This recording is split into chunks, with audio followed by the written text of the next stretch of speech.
उसके बाद जो फिर होगा नेक्स्ट हाफ में वो होगा प्योर अटैकिंग, जिसके अंदर हालैंड उड़ रहा होगा अपने हेडर्स के साथ, सिल्वा यहाँ से आ रहा है, वो ऐसे कटाई जा रहा है, ये वो क्लास उनका 2020 वाला टाइम था, वो वाला वापस आएगा आगे।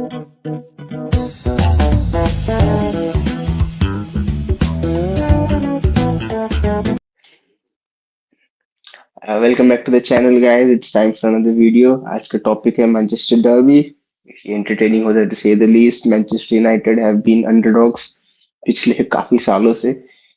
we'll preview the match facts, probabilities and predictions देंगे। So we'll start with Sam Guardiola। तो मेरा फेवरेट मैच होता है हर बार, क्योंकि इतना मज़ा आता है देखने में, ऐसे अटर ह्यूमिलिएशन होती है मैनचेस्टर यूनाइटेड की। और मैनचेस्टर सिटी देखो इस बार भी उनका इतना अच्छा फॉर्म नहीं है, लास्ट में कुछ ड्रॉज हुए सिटी में, मतलब प्रीमियर लीग में। हावेवर अभी लास्ट मैच जो 10-1 हरा के आए हैं, ओहो हो, सो स्वीट यार, मतलब मज़ा आ गया। तो अब मैनचेस्टर यूनाइटेड का तो बहुत हालत ख़राब है, मैंने जैसे प्रेडिक्ट कर रखा है।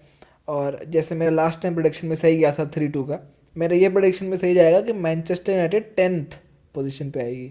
तो अब इसके लिए वो काफ़ी प्रयत्न कर रही है, क्योंकि लास्ट के जब जो भी मैचेस हुए हैं अभी तक, उसमें अगर देखेंगे तो 36 गोल स्कोर्ड है और 32 कंसीडेड है।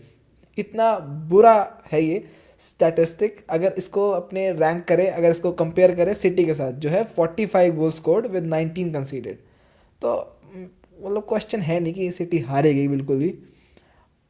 क्योंकि इस बार सिटी में काफ़ी प्लेयर्स अभी आउट है, रूबन डियास बाहर है, मारमूश भी नहीं खेलेगा, ऑलमोस्ट सब्सिट वो है, इंजर्ड है, और भी 2-3 प्लेयर्स जो इंपॉर्टेंट प्लेयर्स हैं। पर सिटी की अच्छी बात यह है कि city is becoming the new Chelsea.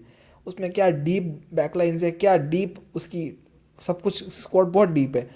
उसके बाद भी सारे स्टार प्लेयर्स अभी डरे हुए हैं। तो एकदम सीन सेट है सिटी का, वापस से वही सेम चीज़ होएगा जो हमेशा होता है। मतलब मेरे अनुसार सिटी को नया चेल्सी बोलना था काफी खराब चीज है कंसिडरिंग चेल्सी के करंट फॉर्म। उनका तो बहुत गंदा हाल चल रहा है। पर चलो ठीक है, पॉइंट समझ रहा हूँ। मतलब स्क्वाड डेप्थ की बात हो रही थी। मतलब पर्सनली देखोगे तो जैसे मैं ये दिखाता हूँ, हेड टू हेड दिखाता हूँ। पिछले 10 मैचेस में मैनचेस्टर सिटी 6 बार जीती है।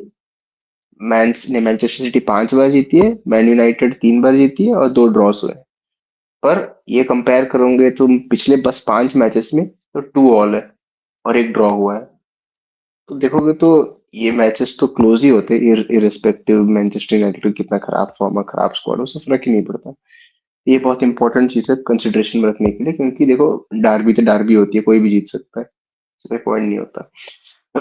और सबसे इम्पोर्टेंट पॉइंट है मैनचेस्टर सिटी के लिए, ये है मस्ट विन। ये अगर उन्हें टाइटल रेस में रहना है, ठीक है, तो अगर अभी ही 6 पॉइंट का डिफरेंस आ चुका है, अगर इससे ज्यादा डिफरेंस हुआ तो फिर बाद में कैचअप करना बहुत हार्ड है, इवन दो आर्सेनल है। तो मैं भी पूछना चाहूंगा कि डीआरएस से कि क्या लगता है दोनों टीम्स का सबसे बड़ा स्ट्रेंथ और वीकनेसेस क्या हो सकते हैं। अ, सबसे पहली चीज तो यूनाइटेड यहाँ पे काफी वीक स्पॉट पे है, क्योंकि जस्ट अभी उन्होंने एमरिम को सैक किया है। और उनके मतलब एक ज्यादा प्लेयर नहीं, मेरे ख्याल से सिर्फ एमूमू ही है जो एफकॉन में अभी, नहीं वो तो वापस आ गया होगा अब तक।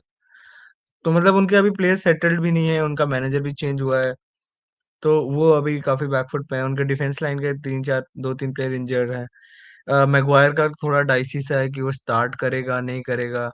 और उसके अलावा डिफेंस में कोई सॉलिड प्लेयर नहीं, डेलिट भी शायद इंजर्ड है।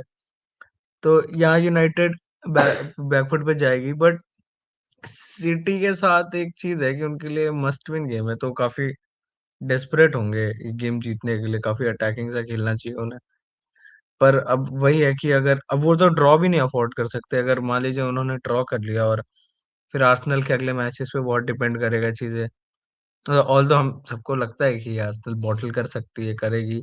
पर वही है, वो ये इतना एंटिसिपेट उन्होंने तो नहीं करना चाहिए ना। तो सिटी के लिए तो मुझे नहीं लगता है सच उतनी कोई प्रॉब्लम है। सिटी जीत ही जाएगी ये मैच, मुझे जहाँ तक लगता है। क्लोज तो नहीं होगा ये, बिल्कुल क्लोज नहीं होगा। और ठीक ठाक गोल्स डिफरेंस से जीतेगी, 2-0 या 3-0 जैसा हो जाएगा मुझे लग रहा है। पर हाँ, यूनाइटेड ही हारेगी।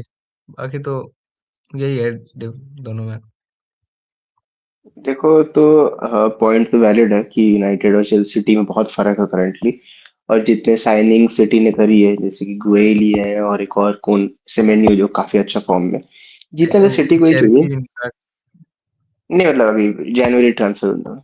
अब तो हाँ, तो इसके अनुसार तो उन्हें जीतना चाहिए। उनके अभी तो कोई इंजरी ज्यादा प्रॉब्लम्स है नहीं, उन्होंने बैकअप्स तो खरीद लिए हैं। यूनाइटेड का दिक्कत है उनपे, इनफ क्वालिटी प्लेयर्स नहीं है। उनके बैकलाइन में एक 18 या 19 साल का प्लेयर खेल रहा है जो आर्सेनल का एकेडमी का है, एडन हेवन करके, अच्छा फॉर्म में है पर चलो बहुत इनएक्सपीरियंस्ड है। वो तो ये डर्बी सब में देखने से इतने ना, बड़े मैच में कहाँ भरोसा कर सकते हैं उस एग्जैक्टली पे। हाँ एग्जैक्टली, वो तो चलो वैलिड है। तो चलो मैं अगले सवाल पे आना चाहता हूँ सैम गवार्डियोला जी से। देखोगे ये है प्रिडिक्टेड लाइनअप, इसके अनुसार आपको क्या लगता है बेस्ट प्लेयर कौन होगा दोनों टीम्स का? इसके हिसाब से मुझे लगता है कि हमेशा बिग गेम्स में हालैंड को काफ़ी मार्क करते हैं। तो हालैंड का मेन उसमें यही रहता है रोल कि वो लोगों को ले जाए अपने साथ, और जब फोडन और बाकी लोग अपना काम कर लें। तो मुझे लगता है कि रॉड्री और फोडन इस साइड से, सिटी के साइड से बहुत बढ़िया खेलेंगे, और इन दोनों में लिंकअप प्ले होगा बहुत अच्छा।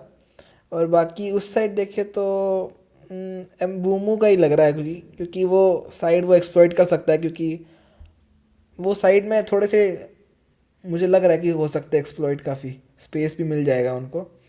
तो एम्बूमो उस साइड से, और यहाँ से रोड्री और फिल फोर्टन।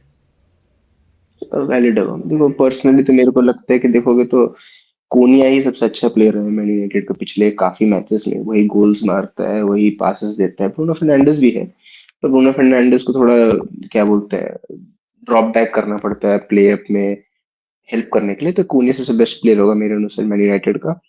और मैन सिटी का सेमेन्यो, क्योंकि वो बहुत अच्छे फॉर्म में है और जैसे कि सैम गॉर्डोन जी ने बोला था हालैंड को तो मार्क करते ही है, तो उसको उसका गोल मारना दिक्कत है। पर चलो वो तो जब चाहे वो मार सकता है, बस उन्हें स्पेस चाहिए। तो अगला सवाल मैं डीआरएस जी से पूछना चाहता हूँ, सबसे लास्ट सवाल उनके लिए कि देखोगे तो मैनेजर चेंज हुआ है करंटली, कैरिक आया है एमोरिम से चेंज होके। मतलब कैरिक के बारे में तो हम उतना जानते हैं नहीं।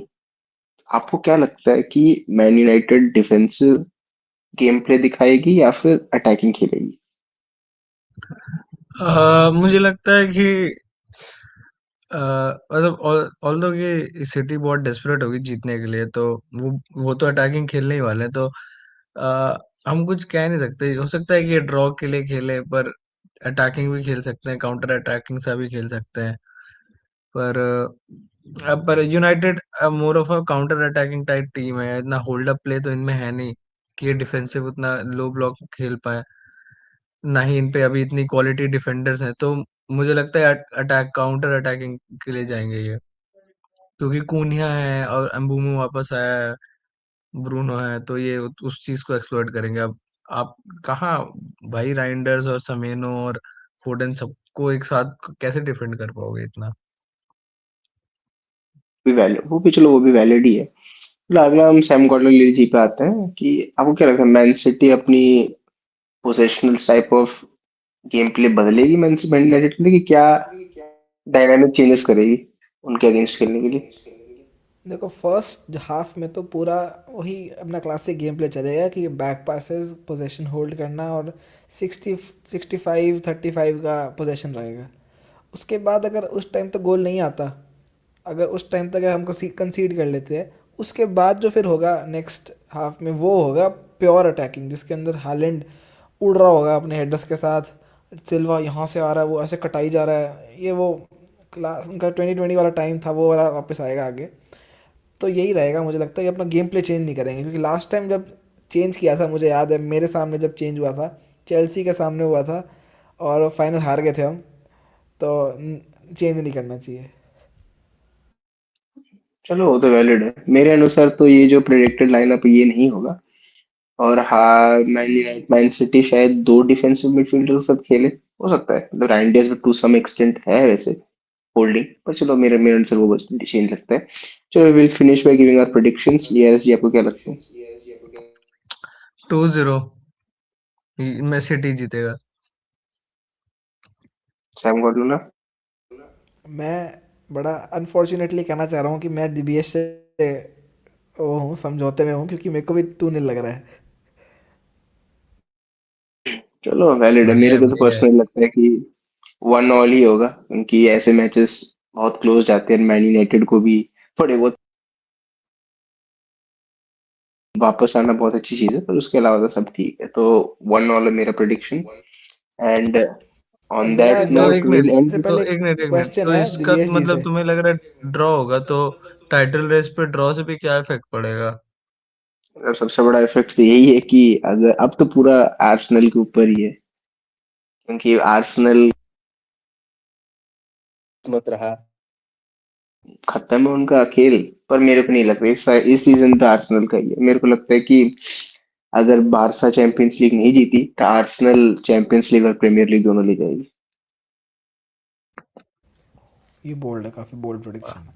तो जाने से पहले मेरा लास्ट क्वेश्चन है दिव्येश से, कि हमने इससे पहले एक और डर्बी, एक एल क्लासिको को कवर किया था, तो उसमें एक शर्त लगी थी, तो वो दिव्येश जी हार चुके हैं।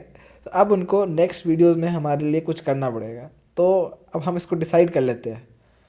तो नेक्स्ट जब हम पहुंचेंगे वापस अपने हॉस्टल, तो नेक्स्ट की 3 वीडियोस के अंदर दिव्येश को बार्सिलोना की जर्सी पहन के आना पड़ेगा। और छी। और हर बार इंट्रो में एक बार्सिलोना के लिए अच्छी बात और रियल मैड्रिड की बुरी बात बोलनी है पड़ेगी। हर सी यू हर बार गाइस। मतलब क्या मतलब भाई कितनी वीडियो में? सी यू। ओ, अबे हर बार क्या होता है भाई, कितनी वीडियो अरे तीन क्लियर, एक वीडियोस ही वीडियो में करूंगा वही। मैं ऐसे। पहन के बैठ जाऊंगा ऐसे। अच्छाई बुराई मत ये सब करवाओ रिकॉर्डिंग मुझसे। बंद कर दे, हो गया। चलो अच्छा ठीक है। अच्छा बाय कर देते हैं। On that note guys, will see you next time. Hopefully हमारे में किसी एक का प्रेडिक्शन सही हो जाए। Bye bye.